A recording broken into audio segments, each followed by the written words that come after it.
السلام علیکم حاجی صاحب، میں نے سوال پوچھا تھا کہ کیا نفل طواف کے لیے ہم اپنی روم سے احرام باندھ کر جا سکتے ہیں یا نہیں، کیونکہ حکومت کی طرف سے احرام پہن کر آنے والوں کو ہی مطاف میں آنے دیا جاتا ہے۔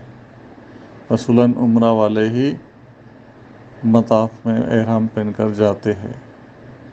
برائے مہربانی مجھے گائیڈ کریں، گروپ پہ نہیں تو کم سے کم پرسنل تو بھی کریں۔ وعلیکم السلام ورحمۃ اللہ وبرکاتہ۔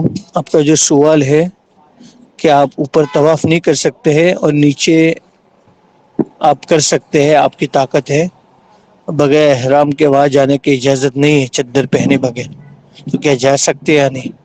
اس کا جواب یہ ہے کہ اس سلسلے میں ہمارے اکابر کے دو قول ہے۔ اس میں سے بعض اکابر ناجائز کہتے ہیں، دھوکہ اور جھوٹ پر مبنی ہونے کی وجہ سے، لیکن بہت سے اکابرین نے کہا ہے کہ احرام طواف کے لیے کوئی مخصوص لباس نہیں ہے، لہذا آدمی جا سکتا ہے۔ انہوں نے گنجائش دی ہے، آدمی احتیاط والے قول پر عمل کرے تو افضل ہے، دوسرے قول پر عمل کرے اس کی بھی گنجائش ہے، لیکن کسی کو اس مسئلے میں بحث کرنے کی اجازت نہیں، آدمی کو جس پہ اعتماد ہے عمل کرے۔ اللہ عالم بالصواب۔